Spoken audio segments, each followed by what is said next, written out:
Bienvenue à Minuit Mystère, où le silence cache ses secrets les plus sombres. Ce soir, Miss Marple dévoile la couturière qui cousait en silence. Un simple fil et une vérité mortelle.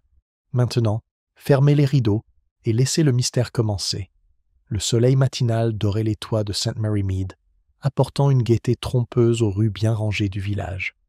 Les oiseaux voltaient parmi les pommiers, leurs chants se mêlant au bourdonnement de l'activité, tandis que les villageois se préparaient pour la garden party estivale annuelle au domaine de Larkin. Les haies avaient été taillées avec soin, les rosiers désherbés et des nappes de dentelle blanche tendues sur des tables en bois poli, à l'ombre de chênes centenaires. C'était, de l'extérieur, une matinée de village anglais parfait. Pourtant, comme Miss Marple l'observait depuis son point de vue habituel, derrière le muret surchargé de son jardin, elle remarqua de subtiles ondulations de tension sous la surface polie. Les Larkin, à la fois anxieux et exigeants dans leur hospitalité, s'affairaient avec des plateaux de sandwich aux concombres et de petits gâteaux. Le regard perçant de Miss Marple s'attarda sur la nouvelle assistante, une jeune femme nommée Clara Bellamy, dont les mains tremblaient légèrement tandis qu'elle disposait les couverts. Quelque chose dans sa posture trahissait un malaise, même si elle souriait poliment à chaque passant, lui adressant des mots doux qui n'atteignaient pas son regard.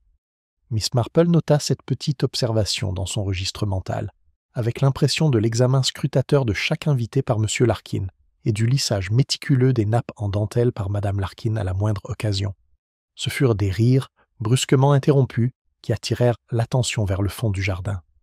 Un cri strident, surpris, totalement déplacé, parcourut l'assemblée. Les invités se tournèrent peine vers la source, et là, sous un buisson de lilas tentaculaires, gisait le corps de Madame Margaret Whitfield, la couturière du village, les mains crispées sur un petit coussin à épingles brodées.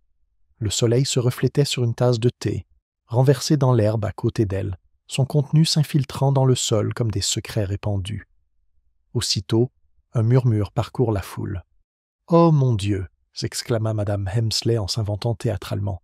Elle était si douce, toujours avec un mot gentil pour chacun. « Qui a pu faire une chose pareille ?» murmura M. Dawkins, la voix basse et pressante, en regardant autour de lui comme si le coupable se cachait derrière un rosier.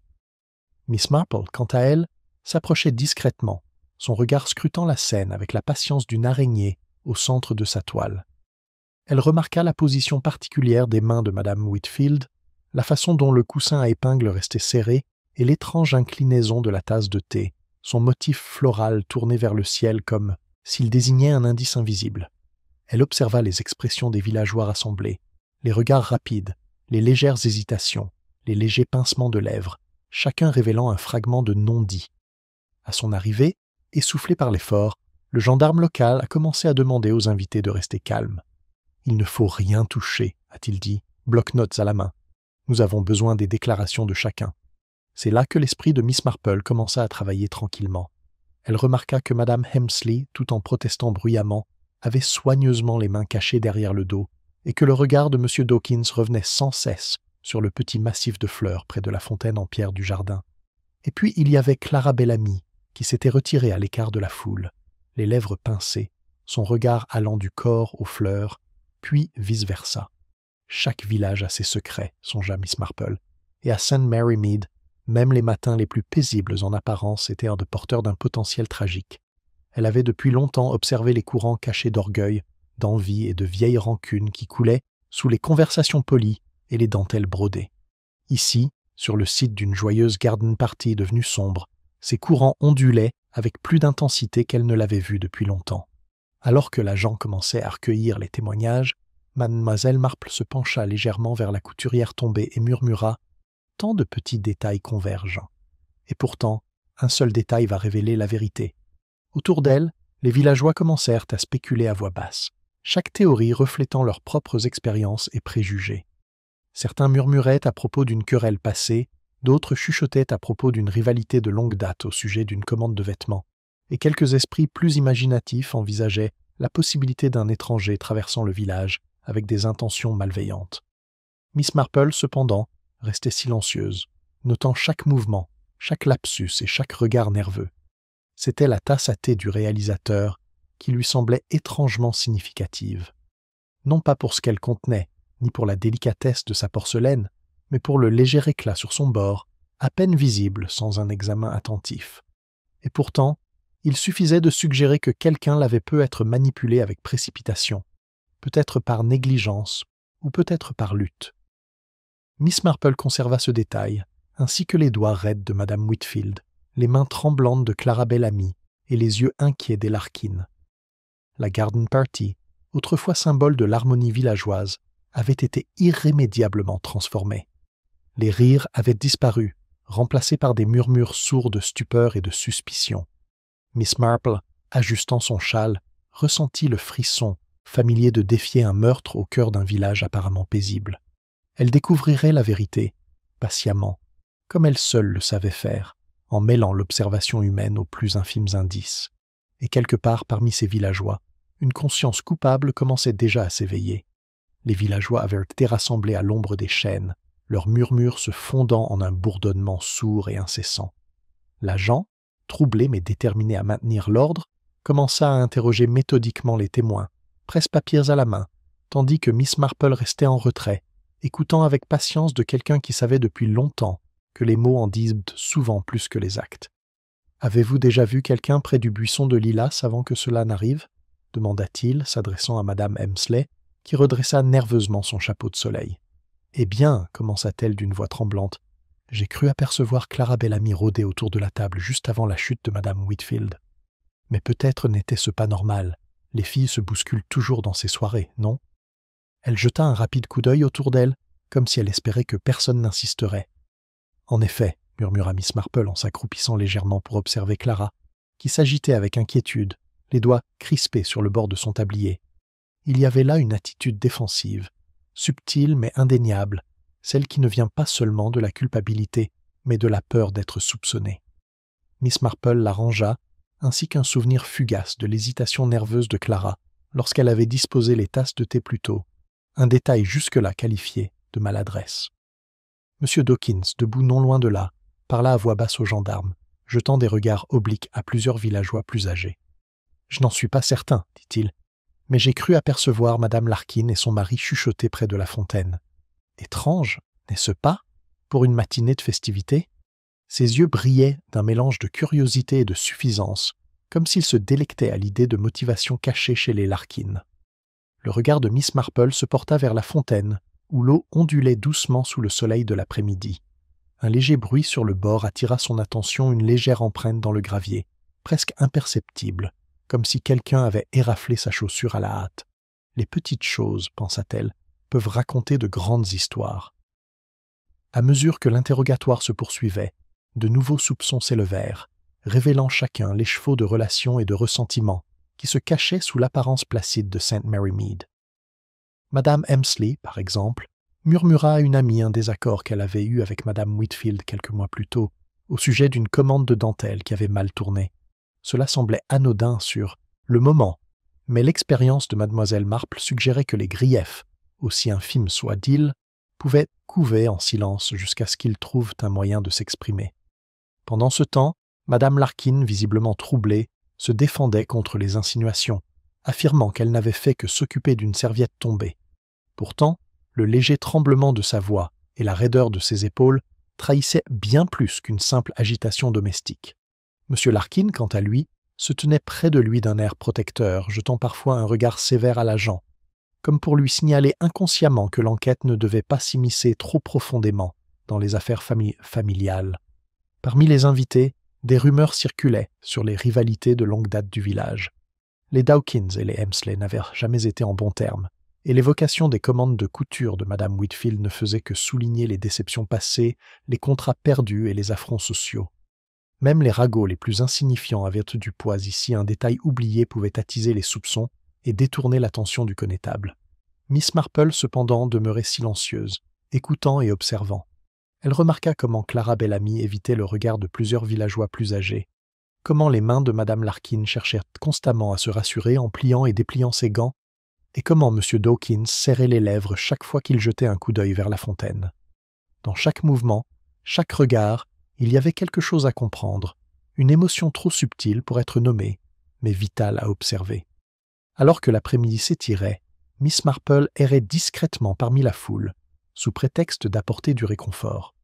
Elle s'arrêta pour examiner une fois de plus la tasse renversée, remarquant le bord ébréché et les minuscules particules de terre adhérant au bord. Cela suggérait une certaine précipitation, peut-être même une lutte, mais rien de concluant. Elle releva cette observation, confiante que le temps et une écoute attentive lui apporteraient des éclaircissements. Un mouvement soudain attira son attention sur Clara, qui s'était glissée un instant derrière un rosier et revint rapidement, les joues légèrement rouges. Miss Marple ne saisit que la fin d'une phrase murmurée. « Je ne savais pas, je ne pouvais pas. » La voix vacilla, se perdant dans le silence. Une certaine curiosité vacillait derrière le calme apparent de Miss Marple. De tels fragments, une fois rassemblés, révèlent souvent plus que des aveux complets. En début de soirée, la garden party, bien que techniquement toujours en cours, avait pris l'allure d'une enquête préliminaire. Les villageois se groupant en petits groupes, leurs conversations sont étouffées, chaque théorie empreinte de suspicion et de parti pris personnel. Miss Marple, assise tranquillement à l'ombre d'un vieux chêne, examinait l'interaction des motivations, des opportunités et des demi-vérités. Et puis, tandis que le dernier rayon de soleil éclairait la pelouse impeccable, elle remarqua quelque chose de presque imperceptible, un fil rougeâtre, accroché à la haie près de la fontaine, délicat et pourtant vibrant, se détachant sur la verdure. Pour la plupart, il aurait semblé insignifiant, un simple vestige d'une composition florale. Pour Miss Marple, c'était le murmure d'une histoire, un indice laissé à la vue de tous, attendant celui qui voudrait bien le voir. Le gendarme, exaspéré par ce dédale de ragots et de déclarations contradictoires, marmonna quelque chose à propos de la nécessité de retourner au poste pour compiler ses notes. Les villageois commencèrent à se disperser, mais leurs regards s'attardèrent sur la fontaine, le buisson de lilas, et les uns sur les autres, avec une conscience nouvelle et circonspecte. Miss Marple, ajustant son chapeau pour se protéger du soleil couchant, songea tranquillement que l'interruption de la garden party avait révélé bien plus que le corps. Dans le comportement humain, elle le savait, rien ne restait véritablement caché. Un fil, un regard nerveux ou une hésitation murmurée pouvaient dévoiler les secrets les plus profonds. Elle résolut de suivre chaque piste avec patience, laissant le tissu complexe de la vie villageoise révéler la vérité en son temps. Et quelque part parmi les invités qui partaient, un cœur coupable battait plus vite, sentant que les yeux bienveillants et vigilants du résident le plus observateur de St. Mary Mead avaient déjà commencé à tracer les contours de la tromperie. Le lendemain matin, St. Mary Mead s'éveilla au doux murmure des ragots qui circulaient déjà lentement. Miss Marple, assise à sa petite table de cuisine, une théière fumante devant elle, repensait aux impressions recueillies la veille. Le fil rouge accroché près de la fontaine persistait dans son esprit, subtil mais révélateur, tout comme le retrait soudain de Clara Bellamy derrière le rosier et le léger tremblement dans les mains de Madame Larkin. Chaque fragment, une fois assemblé, formait un réseau de possibilités. L'arrivée du facteur, son sifflement joyeux, discordant avec la tension ambiante, interrompit sa contemplation. Miss Marple l'écouta poliment tandis qu'il lui distribuait des lettres, notant les enveloppes timbrées urgentes, lesquelles contenaient des écritures personnelles délicates. Parmi elles se trouvait une petite carte couleur crème, ornée du griffonnage soigné et familier de Madame Hemsley, demandant sa présence au presbytère. Une invitation, ou peut-être une tentative subtile d'influencer l'opinion, songea Miss Marple. Elle glissa la carte près de sa tasse de thé, rappelant au réseau qu'elle allait devoir naviguer avec prudence. Au domaine des Larkin, la maisonnée était plongée dans un doux chaos. M. Larkin s'occupait une fois de plus de la disposition des couverts, bien qu'il n'y ait pas de garden party aujourd'hui, et Madame Larkin s'attardait sur une petite pile de lettres, le regard nerveux comme si elle craignait une révélation inattendue. Clara Bellamy évoluait discrètement parmi elles, l'air tendu mais poli, prodiguant de petites assurances qui ne semblaient qu'accroître le malaise général. Lorsque Miss Marple arriva au domaine, convoquée par le mot de Madame Larkin, elle fut accueillie par un flot de murmures. « C'est une affaire épouvantable, » dit Madame Larkin d'une voix presque chuchotée malgré le salon vide. « Je ne comprends tout simplement pas pourquoi quelqu'un voudrait faire du mal à Margaret. Elle était si dévouée, si méticuleuse. » Miss Marple inclina doucement la tête. « Les gens sont rarement aussi simples qu'ils le paraissent, ma chère. Et le dévouement, bien qu'admirable, peut aussi être mêlé au désir et au ressentiment d'autrui. » Tandis qu'il parlait, M. Larkin entra, esquissant un sourire gêné qui n'atteignit pas ses yeux. « Mademoiselle Marple, dit-il, je vous suis reconnaissant de votre présence. des spéculations ont circulé parmi les villageois, et je tiens naturellement à m'assurer que tout soit bien compris. » L'attention de Miss Marple s'attarda sur la façon dont son regard se tournait vers la cheminée, où une petite boîte ornée était légèrement entr'ouverte. Un ruban plié en dépassait, couleur de rose séchée, effiloché sur les bords. Elle nota le détail sans commentaire, le rangeant à côté de l'éclat de la tasse à thé et du fil cramoisi. De telles minuties, elle le savait, étaient souvent plus révélatrices que des éclats de voix ou des gestes théâtraux. La conversation s'orienta vers les événements de la journée, et Miss Marple écouta avec une patience attentive chaque version de l'histoire. Le récit des Larkin laissait entrevoir des observations fugaces, une ombre traversant le jardin, le faible bruit de pas précipités, mais laissait des trous qui révélaient plus qu'ils ne dissimulaient. La présence du gendarme avait été de nouveau requise, mais ces questions semblaient maladroites face aux réalités nuancées observées par Miss Marple. Plus tard, elle parcourut le jardin, remarquant comment la fontaine reflétait la lumière du petit matin, selon des motifs qui semblaient refléter les pensées profondes des villageois. Elle examina attentivement le gravier, se souvenant de la marque de la veille. Rien n'avait été dérangé. Pourtant, elle imagina les mouvements qui avaient pu y conduire, chaque possibilité étant tracée avec la certitude tranquille de quelqu'un qui comprend bien les pulsions humaines. Madame Hemsley apparut à l'improviste, l'air mêlé de curiosité et de peur. « Mademoiselle Marple, dit-elle en se penchant légèrement, je ne peux m'empêcher de penser que quelqu'un de proche avait peut-être des raisons d'en vouloir à Margaret. Je n'y ai pas pensé sur le moment, mais il y avait une tension subtile. » Sa voix baissa, comme si les murs eux-mêmes pouvaient l'entendre. Miss Marple hocha la tête, laissant les mots flotter entre elles. Elle avait déjà observé ces tensions, ces légers accrocs dans les conversations, ces gentillesses soigneusement dosées, ces rivalités tacites qui sillonnaient le village. Chaque habitant porterait, d'une manière ou d'une autre, un lien avec la couturière et, peut-être, une motivation cachée. De retour à la maison, elle trouva Clara Bellamy en train de disposer un vase de fleurs fraîchement coupées. Le regard de Miss Marple s'attarda sur les mains de la jeune fille, notant la précision avec laquelle elle manipule chaque fleur, à la fois professionnelle et craintive, comme si cet acte était une forme de pénitence. Clara leva les yeux, surprise, et Miss Marple lui adressa un petit sourire encourageant. Les lèvres de la jeune fille se pincèrent, et l'espace d'un instant, son regard trahit l'inquiétude prudente qui accompagne souvent la connaissance cachée. Alors que le matin déclinait, Miss Marple prit congé et regagna la douce lumière de St. Mary Mead. Le village était désormais silencieux, mais les rythmes subtils de la suspicion palpitaient sous sa surface. Elle réfléchit à l'interaction des petits détails, la tasse de thé, le fil rouge, les mouvements hésitants de Clara, la vigilance inquiète des Larkin, et comprit que ces filles, bien qu'apparemment insignifiants isolément, formaient une mosaïque de motivations et de possibilités. De retour chez elle, elle s'installa dans son fauteuil, un carnet à la main, esquissant des liens et notant ses observations avec une précision et une discrétion irréprochables. Elle voyait les contours du puzzle commencer à s'aligner, même si l'image globale restait floue.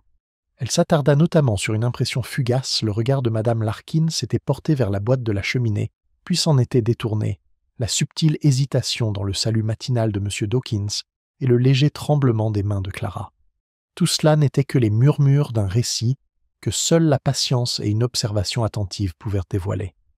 Alors que le soleil baissait, projetant de longues ombres sur la place du village, Miss Marple ressentit le frémissement familier d'une anticipation silencieuse.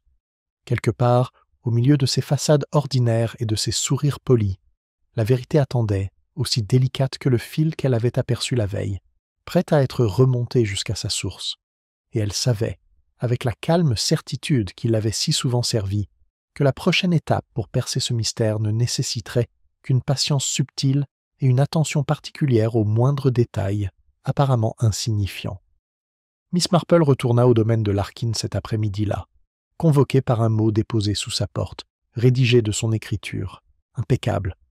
Le vicaire, le révérend Hammond, avait demandé à lui parler en privé, invoquant son inquiétude face au malaise persistant dans le village.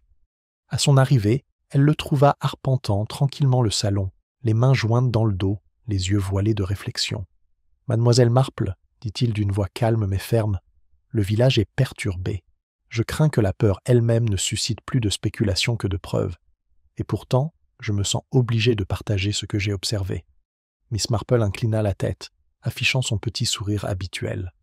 Ce sont souvent les cœurs troublés qui disent des vérités cachées, révèlent. Je vous écouterai attentivement. Il marque une pause, puis commence. J'ai remarqué une tension subtile parmi les villageois concernant les commissions de Madame Whitfield. Certains se sentaient offensés par ses manières, bien qu'elles fussent toujours polies et qu'il y eut quelques rumeurs de traitement de faveur envers certains clients. Madame Hemsley, par exemple, semblait parfaitement consciente de chaque nouvelle commande, acceptée par Madame Whitfield. Miss Marple hocha la tête, ses pensées revenant brièvement à la dispute de la dentelle évoquée la veille. De petites rancœurs, facilement balayées dans une conversation ordinaire, pouvaient se transformer en de puissants ressentiments. En effet, dit-elle doucement, un affront peut rester insignifiant, et pourtant avoir plus de poids qu'on ne l'imagine. Le révérend Hammond poursuit en baissant la voix. Et puis, il y a l'insistance de M. Dawkins à vouloir connaître le moindre mouvement de la maisonnée. C'est peut-être la curiosité naturelle de quelqu'un qui a vécu ici toute sa vie, mais il y a une acuité dans ces questions ces derniers instants que je trouve troublante. L'esprit de Miss Marple catalogue chaque observation, les associant à celle de la veille, la trace de frottement découverte près de la fontaine, les mouvements nerveux de Clara Bellamy, les angoisses subtiles de Madame Larkin. Chacune ouvrait des perspectives, mais aucun fil conducteur ne menait résolument vers la vérité. Tandis qu'il parlait, la porte s'ouvrit légèrement, et Clara Bellamy apparut, les mains tremblantes juste assez pour trahir son sang-froid. Elle inclina respectueusement la tête et la salua discrètement. « Je pensais apporter quelque chose, » dit-elle en tenant une petite liasse de billets, attachée par un ruban délavé. Madame Whitfield les avait conservés au cas où quelqu'un aurait besoin de rappel d'ordre, de rendez-vous, de choses qu'elle ne voulait jamais oublier. Le regard de Miss Marple s'arrêta un instant sur les notes, notant l'écriture méticuleuse, chaque mot soigneusement rédigé, malgré de légères bavures au coin de certaines pages. « Merci, Clara, cela pourrait s'avérer utile. » Il n'y avait aucune trace d'accusation dans son ton, seulement une attention discrète qui pouvait déstabiliser les plus prudents. Clara se déplaça, jeta un coup d'œil au révérend avant de déposer le paquet sur une table basse. Je ne voulais pas qu'on pense que j'étais responsable de sa voix hésitante, s'éteignant dans le silence. Le regard de Miss Marple s'adoucit, mais elle remarqua la tension subtile dans les épaules de Clara, la façon dont son regard évitait la boîte sur la cheminée et le petit fil rouge. La peur, comprit-elle, n'était pas forcément synonyme de culpabilité, mais suggérait souvent une prise de conscience. Plus tard, Miss Marple erra seule dans le jardin, ses pas silencieux sur l'herbe ramollie par la rosée. Elle s'arrêta près de la fontaine, examinant une fois de plus la marque d'usure. Le gravier restait déplacé, formant le même léger croissant, et un seul pétale s'accrochait au bord de l'eau, blanc comme neige, quoique tacheté d'une fine couche de terre. L'incongruité la frappa. Une fleur, naturellement délicate, teintée de terre. Peut-être insignifiante pour quelqu'un d'autre, mais évoquant un mouvement, un trébuchement, une retraite précipitée. Le village, réalisait-elle, fonctionnait sur un équilibre délicat entre apparence et vérité cachée. Chaque mot poli pouvait masquer la jalousie, chaque sourire pouvait dissimuler le ressentiment. Elle repensa à l'ajustement méticuleux des gants de Madame Larkin, aux questions pointues de M. Dawkins sur la fontaine, et au retrait rapide, presque imperceptible, de Clara derrière le rosier. Chaque comportement, même mineur pris isolément, formait collectivement une mosaïque de motivations humaines. En fin d'après-midi, l'agent est revenu au domaine des Larkin avec des rapports et des observations supplémentaires. Il parla des témoignages des voisins, la plupart contradictoires et suscitant plus de questions que de réponses. Miss Marple écoutait en silence, griffonnant de temps en temps une note dans son petit carnet, chaque ligne formant un fil conducteur discret reliant les personnes, les lieux et les actions. Elle remarqua aussi ses fréquents regards vers la cheminée, constatant inconsciemment un détail peut-être plus important qu'il ne le pensait. À l'approche du crépuscule, Miss Marple s'arrêta sous le buisson de lilas où Madame Whitfield était tombée. Elle effleura le sol du doigt, se remémorant la pelote à épingles, la tasse à thé renversée et le fil cramoisi. Les petits objets symboliques demeurèrent, témoins silencieux d'un moment qui avait irrémédiablement changé le cours du village. Un léger bruissement attira son attention, et elle se retourna pour voir Clara Bellamy, agenouillée pour ajuster une fleur tombée du vase qu'elle portait plus tôt. Les mains de la jeune fille tremblèrent de nouveau, légèrement. Mais Miss Marple remarqua avec quelle précaution elle remplaçait la fleur, comme pour tenter de rétablir un semblant d'ordre dans le chaos. Dans ce geste insignifiant, Miss Marple comprit que la peur et la Loyauté formait un lien complexe qu'aucune simple accusation ne pouvait résoudre. Et tandis que les ombres s'allongeaient sur St. Mary Mead, Miss Marple comprit que la prochaine étape exigeait une observation patiente. Le village avait révélé ses failles, ses petites tromperies et ses tensions subtiles, mais la véritable nature de la tragédie restait obscure, dissimulée sous des couches de bienséance sociale et d'hésitations humaines. Quelque part, au milieu des façades polies et des sourires prudents, la clé du mystère subsistait, n'attendant que l'examen attentif et constant de ceux dont les yeux étaient habitués à remarquer ce que les autres ignoraient. Et Miss Marple, discrètement attentive, voyait déjà ce que les autres n'avaient pas perçu. Miss Marple se leva tôt le lendemain matin, la douce lumière de l'aube filtrant doucement par la fenêtre de sa cuisine. Elle sirota lentement son thé, se remémorant la succession d'observations et d'impressions accumulées au cours des 2 derniers jours. Le comportement de chaque villageois, chaque détail, de l'éclat de la tasse au fil rouge, contribue à un réseau grandissant d'indices subtils. Aujourd'hui, elle comptait commencer à tester les fils, à la recherche d'incohérences susceptibles d'en révéler plus que leur surface ne le laissait présager. Son premier arrêt fut le bureau de poste du village, où M. Dawkins avait promis de lui fournir un compte rendu plus précis des événements de la matinée. Il arriva promptement, marmonnant à propos de ses difficultés de mémoire et du manque de fiabilité des autres. « Je vous le dis, dit-il en ajustant nerveusement ses lunettes, il y a des trous, Miss Marple, des trous troublants. J'ai vu Clara près de la fontaine à 2 reprises, mais lorsqu'on l'a interrogée, elle a insisté pour rester près des théières. Et le timing de Madame Larkinher est curieux, elle prétend avoir dressé la table, et pourtant je l'ai distinctement vue jeter un coup d'œil au coffret de la cheminée. » Miss Marple écoutait, l'air calme, le regard absorbé par les nuances de son discours. Les contradictions étaient minimes, mais elles piquaient sa curiosité. Les lacunes dans les témoignages dissimulèrent souvent la vérité ou la peur, et parfois les deux. Elle nota subtilement l'insistance qu'il avait mise sur la boîte de cheminée, se rappelant sa propre observation silencieuse du regard nerveux de Madame Larkin la veille. De là, elle se dirigea vers le domaine Larkin, où la maisonnée était encore en équilibre fragile entre le deuil et les soucis pratiques. Clara Bellamy rangeait le salon, se déplaçant avec précaution pour ne rien déranger. Son regard croisa brièvement celui de Miss Marple, puis se porta vers la cheminée. Miss Marple le suivit du regard, remarquant le faible scintillement du ruban qui perçait encore la boîte légèrement entr'ouverte. Ce fil de couleur, fragile mais persistant, semblait presque palpiter sous le poids des secrets qu'il contenait. « Bonjour, Miss Marple, » murmura Clara d'une voix douce et hésitante. « J'ai essayé de me souvenir de tout ce qui s'est passé hier, au cas où ça pourrait t'aider. » Elle lui tendit un mot soigneusement plié, écrit de l'écriture précise de Madame Whitfield. Miss Marple l'accepte et en parcourt le contenu avec une attention discrète. Commande, rendez-vous et rappel personnel y étaient soigneusement répertoriés. Mais un détail attira son attention, un petit gribouillage à côté d'un essayage programmé, presque imperceptible, suggérant un changement urgent. Une minuscule annotation, et pourtant, elle laissait entrevoir une friction ou un ajustement précipité, peut-être le prélude à une confrontation momentanée. Madame Larkin s'approcha, ses gants serrés dans ses mains. « J'espère que vous comprenez, Miss Marple, » commença-elle d'une voix légèrement tremblante. « Je n'aurais jamais imaginé quelqu'un au village capable d'un tel acte. Mais peut-être y avait-il des provocations que j'ignorais. » Miss Marple inclina la tête, percevant cet aveu discret, non pas comme une culpabilité, mais comme la reconnaissance de tensions cachées. Les provocations, ma chère, sont souvent invisibles pour ceux qui ne les cherchent pas, mais elles laissent des traces, de petites marques et des gestes qui, une fois rassemblés, racontent une histoire plus complète.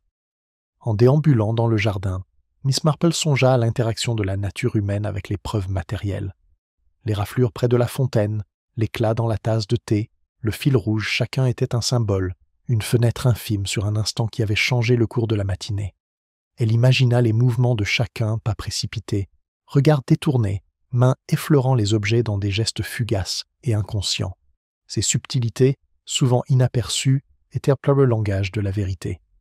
Plus tard, l'agent de police arrive avec d'autres déclarations, tentant de corroborer des histoires qui semblaient intrinsèquement contradictoires. Madame Hemsley affirme avoir vu M. Dawkins quitter le jardin brusquement. Notation. Mais Dawkins insiste sur le fait qu'il est resté près de la fontaine pendant tout ce temps. Clara affirme qu'elle était dans la cuisine, mais plusieurs invités l'ont remarqué près du lilas. Miss Marple laissa la frustration du policier s'installer autour d'elle comme un léger brouillard. Chaque récit contradictoire, loin d'être un obstacle, offrait un terreau fertile à la réflexion. Elle réfléchissait à la façon dont la mémoire humaine est façonnée par les préjugés et l'instinct de survie, et à la façon dont les mensonges polis masquent souvent l'inconfort ou la peur. Son attention se porta à nouveau sur le fil rouge, désormais vif dans son esprit, et sur le petit éclat dans la tasse de thé. Ces objets, apparemment inoffensifs, symbolisaient un ordre perturbé, un moment de précipitation ou de lutte. Elle remarqua le regard de Madame Larkin vers la boîte, la retraite de Clara derrière le rosier, et l'insistance de M. Dawkins à surveiller chaque mouvement. La convergence de ces observations formait un schéma, subtil mais persistant. Tandis que les ombres de l'après-midi s'allongeaient, Miss Marple remarqua une soudaine pointe de tension entre Madame Hemsley et M. Dawkins lors d'une rencontre fortuite près de la fontaine. Leurs paroles étaient courtoises, mais le rythme saccadé et les tons soigneusement modulés laissaient présager une dispute tacite. Miss Marple nota mentalement que de telles tensions, elle le savait, pouvaient se révéler des motivations cachées. Le soir, le village semblait retenir son souffle, suspendu entre l'ordre visible de la bonne société et les courants invisibles de la peur et de la suspicion. Miss Marple, assise dans son fauteuil, un carnet ouvert devant elle, traçait la toile qu'elle avait commencé à discerner. Chaque fil, les raflures, le ruban, la tasse de thé, les tensions subtiles formaient un réseau de comportements humains qui, une fois suivis, révéleraient la vérité. Et quelque part, au milieu des façades soigneusement orchestrées et des angoisses murmurées, le cœur coupable s'agitait, son rythme trahi dans les moindres gestes. Miss Marple, sereine mais alerte, sentait que les fils qu'elle avait observés commençaient déjà à converger vers une révélation qui exigerait patience, précision et un sens inébranlable de la vérité. La brume matinale recouvrait encore légèrement la place du village lorsque Miss Marple franchit le portail, un petit carnet sous le bras. Son esprit repensa aux subtiles tensions des jours passés, les regards furtifs de Clara Bellamy, les gestes anxieux de Madame Larkin, l'insistance de M. Dawkins à observer chaque détail, chaque mouvement, chaque hésitation était un mot dans une conversation silencieuse, un mot que l'observateur attentif pouvait déchiffrer s'il savait où regarder. Au domaine des Larkin, la maisonnée commençait déjà à s'agiter.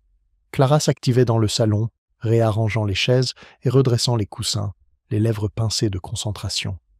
Madame Larkin, assise près de la fenêtre, traçait le contour du ruban qui dépassait de la petite boîte sur la cheminée. Miss Marple remarqua la légère tension dans ses épaules, un mélange de malaise et d'impatience, et la nota discrètement. « Mademoiselle Marple, commença Madame Larkin avec hésitation. J'ai réfléchi aux arrangements de Margaret, aux commandes, aux notes qu'elle a prises. Je crains qu'il y ait eu des malentendus que je n'ai pas pleinement perçus. » Miss Marple hocha la tête, son regard doux mais inflexible. « Souvent, les plus petits malentendus révèlent les vérités les plus profondes, ma chère. Ils sont comme des nœuds sur un fil, tendus au début, mais qui cèdent avec précaution. » Clara se tortilla, mal à l'aise, jetant un dernier coup d'œil à la boîte. Ses mains tremblaient légèrement tandis qu'elle disposait un petit vase de fleurs sur la table d'appoint. Miss Marple suivit le mouvement des yeux, remarquant avec quelle précaution elle évitait d'effleurer le ruban qui dépassait de la boîte, comme s'il avait une signification insoupçonnée. Dehors, M. Dawkins s'approcha d'un pas mesuré, son regard scrutant le salon comme s'il cherchait des contradictions à contester. « Mademoiselle Marple, dit-il brusquement, je n'arrive toujours pas à concilier ce que j'ai vu près de la fontaine avec ce que prétend Clara. Et la présence de Madame Larkin à ce moment-là était trop opportune, je pense. » Miss Marple l'observait calmement. La commodité peut être trompeuse, M. Dawkins, mais souvent, ce sont les coïncidences mêmes qui révèlent les contours des intentions humaines.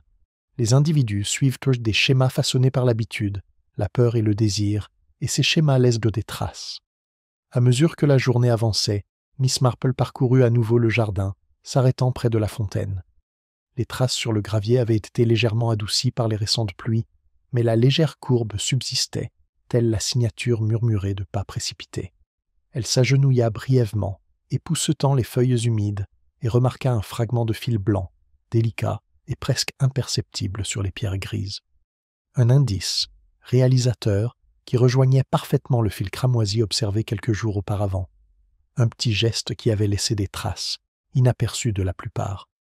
Plus tard, le gendarme arriva avec d'autres témoignages de villageois, chacun offrant des versions subtilement contradictoires des événements de la matinée. Madame Hemsley affirme avoir observé le jardin depuis la table à thé tout le temps, mais un jardinier se souvint l'avoir vu près de la haie, parlant avec urgence à M. Dawkins. Clara resta près de la cuisine, mais le témoignage de M. Dawkins suggéra le contraire. Ces contradictions, loin de frustrer Mlle Marple, ouvrirent un champ de réflexion fertile. Les pensées de Miss Marple revinrent à la boîte de cheminée et au ruban. Le petit objet fragile semblait symbolique, tel un marque-page dans une histoire encore inachevée.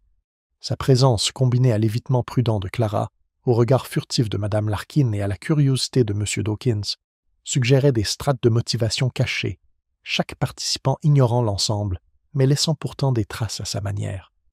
En fin d'après-midi, les rumeurs de scandale commençaient à se faire plus entendre dans le village. Les voisins spéculent sur des rivalités supposées, des dettes cachées et des jalousies professionnelles, le tout mêlé au souvenir de la mort subite de Mme Whitfield. Mlle Marple remarqua que les ragots révélaient, souvent plus qu'ils ne dissimulaient, de subtils changements de ton, des hésitations avant de parler et une insistance excessive sur l'innocence, autant de signes révélateurs de vérités sous-jacentes. Elle retourna brièvement chez elle, classant ses notes et esquissant les liens qui commençaient à se cristalliser. La tasse de thé, les raflures, les fils, le ruban étaient plus que de simples objets, ils étaient des symboles du comportement humain, des marqueurs d'intention et des témoins de la peur et de la précipitation. À la tombée de la nuit, Miss Marple décida de visiter les boutiques du village, à la recherche des petites choses du quotidien qui révélèrent souvent des vérités plus profondes, cachées aux conversations polies. À la mercerie, le commerçant mentionna une visite nocturne de Clara, demandant du ruban fin et de petits bouts de tissu.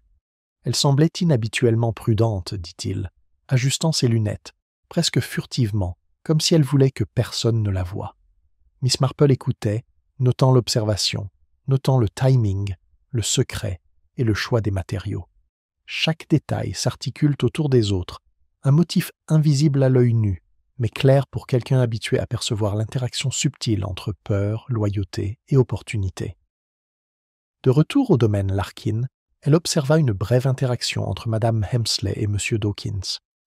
Des mots furent échangés, brefs et mesurés, mais la tension entre eux suggérait une histoire non dite, peut-être liée à la tragédie en cours.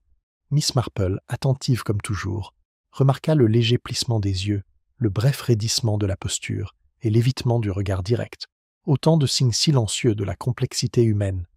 Et tandis que la nuit tombait sur St. Mary Mead, Miss Marple était assise à sa fenêtre, le village silencieux, à l'exception des chants lointains des hiboux et du bruissement des feuilles. Elle considérait le poids cumulé de chaque observation, de chaque hésitation, de chaque mot murmuré. Quelque part parmi les fils, le ruban et les mouvements subtils des villageois, la vérité attendait d'être découverte. Une pensée unique la hantait, persistante et muette. Le calme apparent du village était illusoire. Sous-jacent, un réseau de secrets, de rivalités et de motivations cachées, attendait qu'un observateur attentif et patient remonte chaque fil jusqu'à sa source. Miss Marple, sereine mais vigilante, pressentait que la prochaine révélation était proche et que les fils qu'elle avait si diligemment collectés étaient sur le point de converger vers une découverte qui bouleverserait plus que la maisonnée elle-même, mais toucherait le cœur même de St. Mary Mead. Miss Marple empruntait le chemin tranquille en direction du presbytère, d'un pas mesuré, l'oreille attentive au plus faible bruit de la vie du village. La brume matinale s'accrochait encore aux haies, et dans la douce lumière grise, chaque mouvement, chaque geste, semblait plus prononcé, plus révélateur. Elle avait délibérément choisi cet itinéraire de petits écarts était souvent révélateur, et elle voulait observer qui croisait, qui et comment ces rencontres se déroulaient. Près du jardin, elle aperçut Mme Hemsley, qui discutait doucement avec une voisine dont l'expression exprimait plus de curiosité que de réconfort.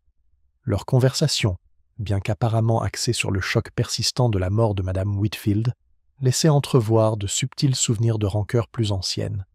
Miss Marple remarqua les pauses prudentes, les légères inclinaisons de la tête, la façon dont Mme Hemsley jetait un coup d'œil vers le domaine Larkin avant de parler. La suspicion, songea-elle, voyageait souvent sur des fils invisibles, tissés par des affronts et des rivalités passées. À l'intérieur du presbytère, le révérend Hammond l'accueillit chaleureusement, lui offrant du thé et la tranquillité d'un bureau rempli de livres. « Mademoiselle Marple, commença-t-il, je suis de plus en plus inquiète. Si la plupart des gens paraissent comme sereins, un malaise sourd se fait sentir. Les gens s'observent comme si chaque geste pouvait trahir quelque chose de caché. » Miss Marple sourit faiblement. « C'est précisément ce que nous devons faire, révérend. Observer sans juger, et la vérité se révèle souvent de manière inattendue. » Leur conversation fut interrompue par l'arrivée de Clara Bellamy, qui apparut avec un petit panier de tissu soigneusement plié. Ses gestes étaient précis, mais une pointe de tension perçait dans sa façon d'approcher de la table.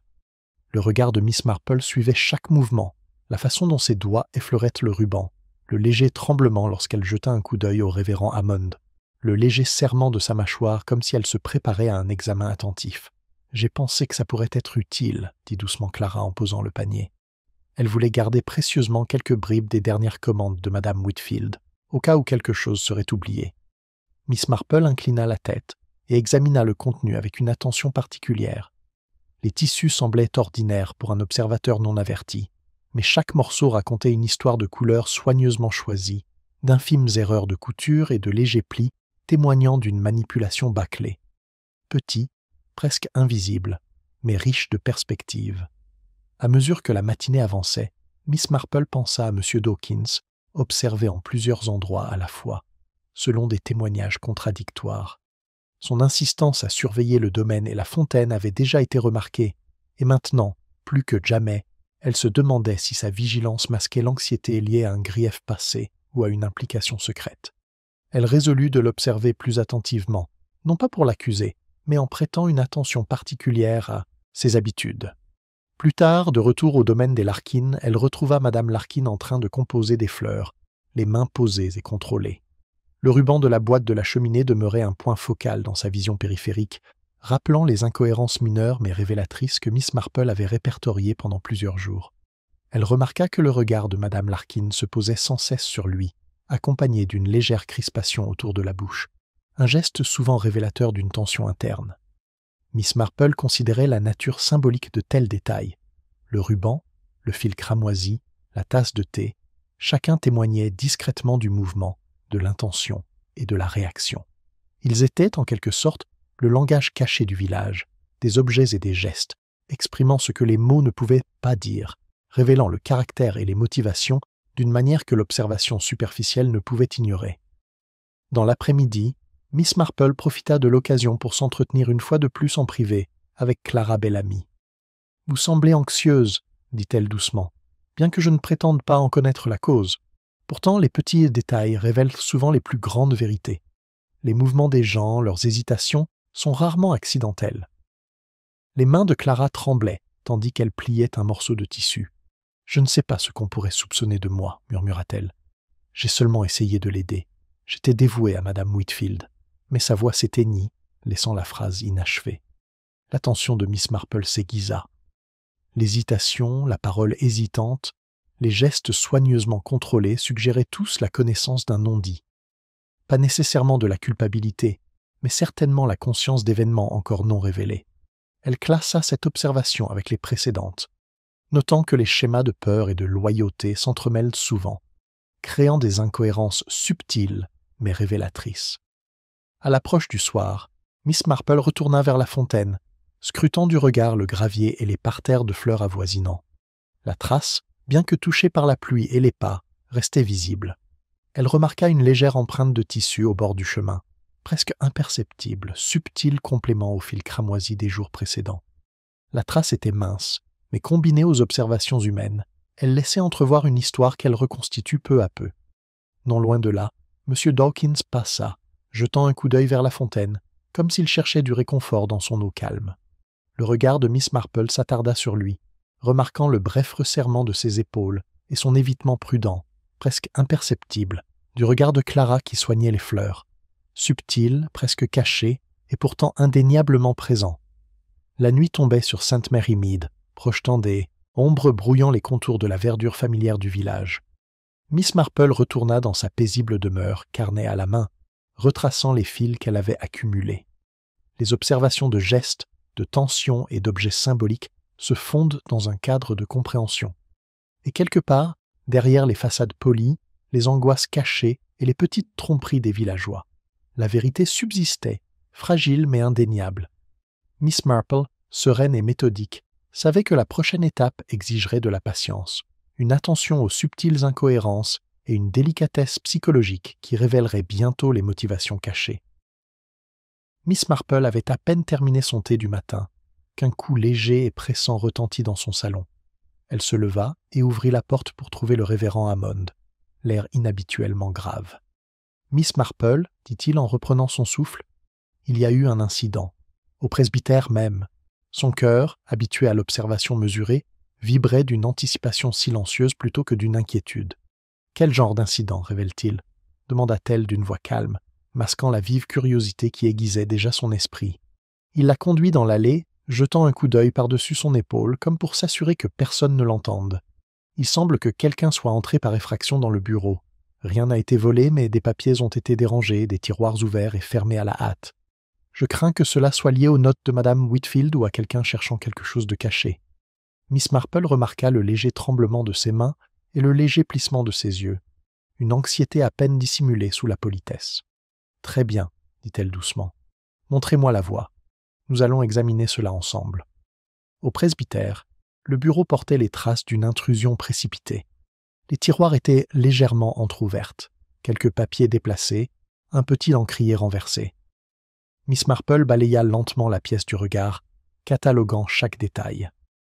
L'intrusion semblait plus curieuse que violente, délibérée mais prudente, comme si l'intrus souhaitait perturber plutôt que détruire. « Quelqu'un a vu quelque chose » demanda-t-elle doucement. « Seulement Clara Bellamy, » répondit le révérend Hammond.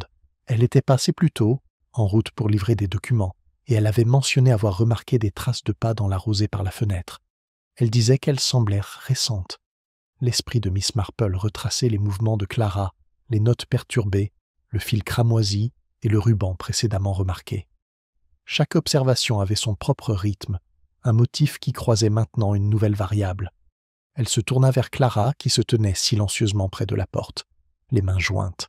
« As-tu remarqué quelque chose d'inhabituel, Clara ?» Un détail, si infime soit « il ?» Clara déglutit, puis murmura. « J'ai cru voir quelqu'un près de l'allée du jardin, près de la fontaine, juste avant d'arriver. Je n'ai pas regardé attentivement, mais les empreintes semblèrent différentes. » Les yeux de Miss Marple brillèrent d'intérêt. La fontaine avait déjà figuré en bonne place dans ses observations, les raflures sur le gravier, le faible fragment de fil blanc et le vestige cramoisi. Une autre perturbation, une autre couche de tromperie possible. Le motif commençait à se fondre en un récit subtil mais de plus en plus cohérent. Le révérend Hammond se tordit les mains. « Je n'arrive pas à imaginer qui a pu faire ça, ni pourquoi. Il n'y a rien de précieux ici. » « Tout ce que l'on recherche n'est pas matériel, » répondit doucement Miss Marple d'une voix emplie d'une autorité tranquille. « Parfois, c'est la connaissance, la peur, ou l'influence qui poussent quelqu'un à l'intrusion. Et parfois, les plus petits objets, notes, rubans, fils, revêtent une importance disproportionnée. » Tandis qu'ils examinaient la pièce, Miss Marple remarqua la faible lueur d'un minuscule morceau de tissu accroché au bord du loquet de la fenêtre. Elle le ramassa avec précaution, observant son tissage et sa couleur ordinaire, peut-être déchiré ou accroché lors d'un passage précipité. Un détail insignifiant, apparemment anodin, mais cohérent avec d'autres perturbations. Les raflures, le ruban, les regards hésitants de Clara et les tensions subtiles entre les Larkin et les villageois. Plus tard dans l'après-midi, Miss Marple parcourut à nouveau lentement le jardin du domaine Larkin. Chaque fleur, chaque pierre semblait chargée du souvenir des événements. La tasse de thé, le fil cramoisi, les pétales épars. Elle examinait les motivations et les craintes de chaque résident, les gestes prudents et anxieux de Madame Larkin, la vigilance et l'insistance de M. Dawkins à observer chaque détail, la subtile curiosité de Madame Hemsley et le dévouement prudent de Clara à la mémoire de Madame Whitfield. Alors que les ombres s'allongeaient, un nouveau visiteur arriva automne connaissance venue de l'extérieur du village, cherchant à récupérer un colis personnel des Larkin.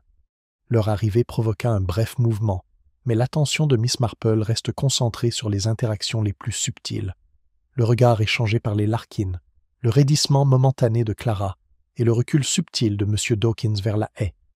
Chacun de ces gestes infimes, remarqua-elle, révélaient une anxiété profonde et une connaissance cachée. Le soir approchait, et Miss Marple rentra chez elle, rangeant les petits objets qu'elle avait rassemblés des bouts de tissu, la tasse à thé au bord ébréché, le fil cramoisi et le petit ruban de la boîte de la cheminée. Chaque objet, ordinaire mais symbolique, formait un réseau de preuves qu'elle s'efforçait peu à peu de rendre cohérente. Assise tranquillement dans son fauteuil, regardant les dernières lueurs s'éteindre sur St. Mary Mead, elle repensa à la seconde perturbation survenue au presbytère. Sans violence, elle avait pourtant une signification. Quelqu'un s'était déplacé délibérément, cherchant des informations, tentant peut-être de manipuler la perception. Cette intrusion confirmait que le mystère n'était pas encore résolu et que ceux qui avaient des motivations cachées étaient inquiets, conscients que leur secret était sur le point d'être dévoilé. Quelque part au milieu des façades polies, des murmures étouffés et des gestes prudents, l'indice suivant attendait. Miss Marple, patiente et observatrice, était certaine que les fils qu'elle avait suivis les raflures, le ruban, la tasse de thé, les fragments de tissu convergeant vers la révélation du mobile et de la méthode. Et elle savait qu'avec le temps, l'observation attentive de la nature humaine éclairait la vérité d'une manière qu'aucun simple témoignage ne saurait accomplir. Miss Marple venait de terminer de relire ses notes lorsqu'on frappa légèrement à la porte. Clara Bellamy entra, les mains jointes, le regard vif mais hésitant.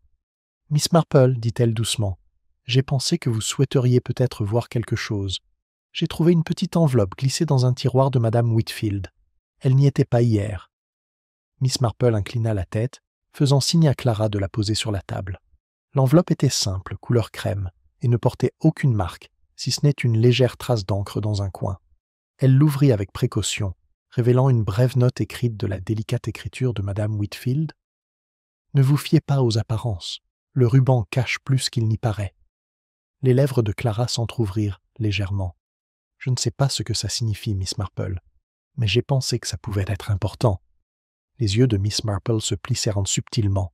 Effectivement, de petits avertissements, souvent énigmatiques, peuvent éclairer des vérités négligées par ceux qui se fient uniquement à l'apparence.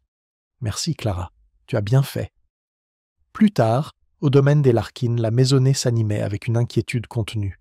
Madame Larkin disposait un bouquet de fleurs près de la cheminée, ses mains précises mais raides, comme si contrôler ses mouvements ancrés avait son sang-froid. Miss Marple observait le léger tremblement de ses poignets, les regards répétés vers la boîte contenant le ruban, et le léger pincement de ses lèvres chaque fois qu'elle apercevait un visiteur près de la pièce. Chaque mouvement exprimait un langage d'anxiété, et peut-être de connaissances cachées, un dialogue tacite que le détective lisait sans effort. M. Dawkins arriva peu après, le pas mesuré, le regard scrutant le salon avant de se poser sur le vase de fleurs. Il parla poliment, mais une tension dans son ton trahissait plus qu'une simple inquiétude. « Je ne peux pas concilier la suite des événements avec les déclarations que j'ai entendues, » dit-il. « Il y a quelque chose qui cloche. » Miss Marple hocha la tête. « La perception est souvent trompeuse lorsque l'émotion intervient, Monsieur Dawkins. Les gens parlent et agissent selon ce qu'ils souhaitent transmettre, pas toujours selon ce qui s'est passé. Pourtant, leurs intentions et leurs peurs laissent des traces subtiles, presque invisibles. Tout au long de l'après-midi, les interactions entre les villageois révélèrent un entrelac de motivation, de soupçons et de demi-vérités. Madame Hemsley arriva sans prévenir, parlant avec une urgence contenue d'un ordre oublié et du risque de malentendus. Son regard se porta à plusieurs reprises vers la cheminée et le ruban, reconnaissant silencieusement son importance. Mademoiselle Marple nota les détails, notant qu'une attention même minime pourrait indiquer une prise de conscience d'événements cachés.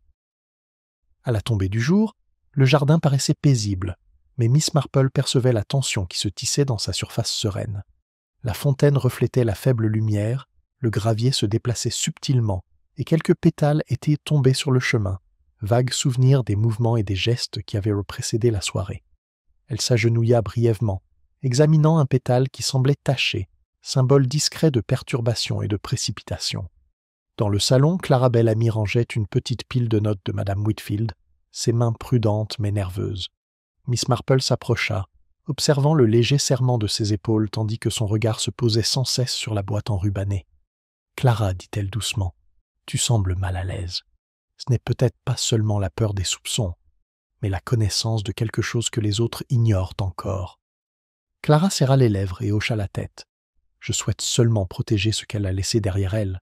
Je ne veux blesser personne, et pourtant je ne peux pas tout expliquer. » Le regard de Miss Marple s'adoucit.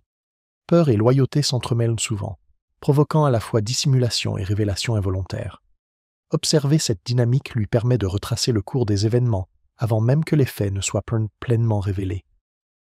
Alors que la soirée avançait, le gendarme arriva de nouveau, signalant des troubles mineurs dans les maisons voisines, des portes légèrement entr'ouvertes, des bibelots disparus mais restitués depuis, et des mouvements fugaces près de la place du village. Ces incidents, bien que non criminels en soi, suggéraient une atmosphère instable qui aurait pu être manipulée pour dissimuler ou détourner l'attention. Miss Marple considéra tous les objets, gestes et petites différences. La tasse de thé au bord ébréché, le fil cramoisi, le petit ruban, les raflures près de la fontaine et la légère tache sur le pétale. Chacun, apparemment, insignifiant isolément, formait ensemble une carte subtile d'action et d'intention.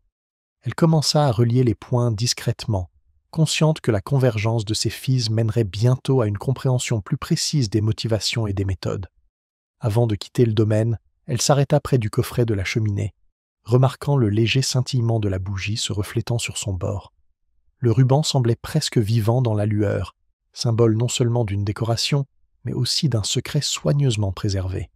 Miss Marple en parcourut les courbes subtiles du regard, se demandant qui avait bien pu le manipuler, pourquoi il avait été laissé partiellement exposé, et quelle peur ou quel désir il pouvait bien dissimuler. Alors que la nuit tombait sur St. Mary Mead, le village s'installa dans un silence inquiétant. Des façades polies masquaient une anxiété grandissante, des gestes subtils trahissaient une connaissance cachée, et des soupçons murmurés tissaient une toile autour des personnes impliquées comme des innocents. Miss Marple, sereine et attentive, comprenait que les fils se resserrent. Une observation décisive, elle le savait, révélerait bientôt quelles motivations s'étaient transformées en actes et quels secrets émergeaient des recoins obscurs de la vie villageoise. Quelque part au plus profond de l'apparence polie de St. Mary Mead, le cœur coupable s'agita, pressentant que l'œil perçant, scrutant la nature humaine, allait bientôt découvrir la vérité. Miss Marple, patiente et perspicace, était prête à observer les derniers signes de tromperie. Le lendemain matin, l'aube était claire et nette sur St. Mary Mead, mais le village semblait vibrer sous une tension subtile, comme si chaque pas, chaque geste, portait un poids inexprimé. Miss Marple, assise à sa petite table de cuisine, passa en revue ses observations soigneusement compilées, le bord ébréché de la tasse à thé, le fil cramoisi, le ruban dans le coffret de la cheminée, les mouvements agités de Clara Bellamy et le léger frottement à la fontaine. Chaque élément formait un réseau de petites vérités interconnectées. Elle décida de retourner au domaine Larkin, sachant que la proximité des lieux et les réactions des habitants en disaient souvent plus que de simples mots. À son arrivée, elle trouva Madame Larkin en train d'ajuster la dentelle sur la table à manger, les mains posées avec attention mais crispées par la tension. Monsieur Larkin rôdait à proximité, l'air mesuré. Mais son regard se posait sans cesse sur le foyer, trahissant une légère anxiété que les mots ne pouvaient exprimer. « Mademoiselle Marple, commença doucement Madame Larkin, j'ai repensé hier aux préparatifs de Margaret et à la présence de Clara. Je ne saurais dire pourquoi, mais une lourdeur m'habite. » Miss Marple inclina la tête, remarquant le choix subtil des mots. « Le soupçon, ma chère, est souvent moins une question de preuve que de ressenti. En observant attentivement, on peut comprendre plus que ce que les aveux révèlent qu'à parfois. » Clara Bellamy apparut peu après, portant une petite liasse de notes de Madame Whitfield. Elle les déposa délicatement sur la table, son regard se portant nerveusement sur le coffret de la cheminée, puis sur le vase de fleurs, disposé avec une précision discrète. « J'ai pensé que cela pourrait aider, » dit-elle doucement. Il y avait des notes concernant des essayages et des livraisons. Certaines étaient marquées d'urgence, mais je ne saurais dire pourquoi. Miss Marple examina les notes, s'arrêtant sur une petite annotation à côté d'un ordre. C'était une correction mineure, presque insignifiante prise isolément, mais dans son contexte, elle suggérait une visite précipitée, une confrontation passagère, peut-être un moment où les tensions s'étaient exacerbées. Chaque détail, songeait-elle, portait l'écho d'une intention. Plus tard, le gendarme arriva avec des rapports des villageois voisins, faisant état d'observations fugaces, de légers désagréments et de déclarations contradictoires qui ne laissaient personne indifférent. Il parla avec une exaspération visible. « Je n'arrive pas à concilier tous ces récits, mademoiselle Marple. Tout le monde semble avoir été quelque part, et pourtant nulle part en même temps. Le regard de Miss Marple s'attarda sur le ruban qui dépassait de la boîte de la cheminée.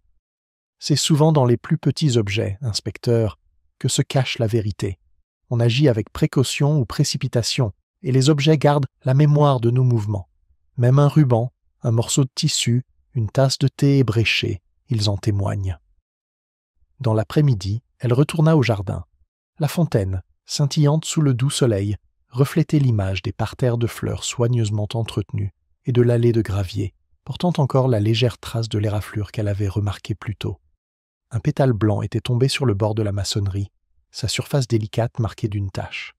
Insignifiant pour la plupart, il représentait pourtant pour Miss Marple un moment de mouvement, une légère perturbation reliant les multiples fils qu'elle avait observés ces derniers jours. Madame Hemsley arriva à l'improviste, offrant des informations avec l'empressement poli propre à son espèce. « J'ai pensé que vous souhaiteriez savoir, mademoiselle Marple, dit-elle à voix basse, que M. Dawkins m'a interrogé hier soir au sujet du coffret de cheminée. Il semblait particulièrement intéressé, et pas uniquement par curiosité. » Miss Marple hocha la tête, intégrant le détail à son réseau croissant de comportements humains. L'attention de M. Dawkins pour la boîte, la manipulation furtive des billets par Clara, les gestes anxieux de Madame Larkin formaient un schéma, subtil mais cohérent, qui suggérait bien plus que des moments isolés. La lumière de l'après-midi déclina, projetant de longues ombres sur le domaine. Miss Marple retourna au salon, remarquant le jeu des regards et des gestes, l'hésitation de Clara, lorsque le regard de Madame Larkin se porta sur le cache-cheminée, le retrait discret de M. Dawkins lorsque d'autres personnes entrèrent dans la pièce, et le positionnement précis des fleurs, qui semblait presque rituel dans leur composition. Chaque geste, bien que mineur, laissait deviner des motivations cachées et des peurs exprimées. À l'approche du soir, Miss Marple se tenait silencieusement près de la fenêtre, réfléchissant aux preuves accumulées. Les petits objets symboliques, la tasse de thé, le ruban, le fil cramoisi n'étaient plus de simples curiosités, ils étaient devenus des marqueurs, des liens tangibles entre l'intention, l'action et l'émotion humaine. Les schémas comportementaux, les tensions murmurées et les légères incohérences qu'elle avait répertoriées convergent vers une compréhension qu'elle pouvait presque ressentir, bien que non encore exprimée. Une pensée lui traversa l'esprit, tandis que les dernières lueurs disparaissaient sur St. Mary Mead. Les fils étaient sur le point de se rejoindre, le treillis presque achevé. Une action soigneusement observée, une confirmation subtile, allait bientôt démêler la séquence d'événements qui avait transformé une paisible matinée villageoise en un tableau de suspicion, de peur et de vérité cachée. Miss Marple, sereine mais attentive, savait que le moment décisif était imminent. Quelque part parmi les villageois, le cœur coupable s'agita, sentant le regard perçant et observateur qui ne laissait rien passer inaperçu. Et dans ce silence, le décor était planté pour la révélation. Miss Marple arriva au domaine Larkin juste au moment où le soleil de fin d'après-midi perçait obliquement les hautes fenêtres, projetant de longues ombres sur le salon. À sa demande, la maisonnée s'était réunie Madame Larkin, Monsieur Larkin, Clara Bellamy, Monsieur Dawkins et même Madame Hemsley, tous assis avec une anticipation polie et circonspecte. Les tasses de thé étaient restées intactes, les fleurs disposées exactement comme elles l'avaient été toute la journée, et le coffret de cheminée, avec son ruban légèrement de travers, occupait sa place familière, discrètement mise en valeur. Miss Marple se dirigea lentement vers le centre de la pièce, son regard scrutant chaque visage avec une attention particulière. « Je crois, commença-t-elle doucement, que nous pouvons désormais démêler les fils des événements récents, si nous sommes prêts à observer attentivement et à considérer non seulement ce qui est visible, mais aussi ce qui se cache derrière. » Elle marque une pause, laissant l'attention sourde retomber, puis désigne la boîte de la cheminée. Ce ruban, dentelle, et la boîte qui l'orne étaient plus qu'une simple décoration. Ils ont été le témoin silencieux de la peur, de la loyauté et de la hâte. Quelqu'un a interagi avec lui à plusieurs reprises, délibérément ou inconsciemment, laissant des traces subtiles de mouvement et d'intention. Clara se déplaça légèrement, son regard se portant vers la boîte. Le regard de Miss Marple croisa le sien. « Clara, tu as été honnête et serviable du début à la fin, mais tes mouvements nerveux, ta manipulation prudente des notes de Madame Whitfield et le moment de ta présence près de la fontaine suggèrent que tu étais au courant de détails que les autres ignoraient. Non pas de la culpabilité, mais une prise de conscience, et parfois, cela seul peut être révélateur. Les mains de Clara se crispèrent, mais elle garde son calme pour hocher la tête. Miss Marple continua, s'adressant tour à tour aux autres. « Madame Larkin, vos regards inquiets vers la cheminée et la composition florale soignée reflètent un désir de maintenir l'ordre, de dissimuler votre malaise. Et M. Dawkins, votre surveillance constante sous une apparente curiosité, trahissait un malaise subtil et une attention à des mouvements qui, à première vue, paraissent insignifiants, mais laissent entrevoir une connaissance ou une inquiétude hors du commun. Le silence s'installa dans la pièce. Seul résonne le faible tic-tac de l'horloge et le léger bruissement des rideaux dans la brise légère. Miss Marple se pencha légèrement vers la cheminée. Observez attentivement. Le frottement sur la fontaine, le fragment de fil cramoisi, la tache sur le pétale, le minuscule tissu gratté sur le rebord de la fenêtre sont infimes, presque imperceptibles. Pourtant, ensemble, ils forment un motif, une approche précipitée, un moment de tension, puis une tentative de manipulation de la perception. Tels sont les échos du comportement humain lorsqu'on agit sous pression. Elle souleva délicatement le ruban, en suivant sa courbe.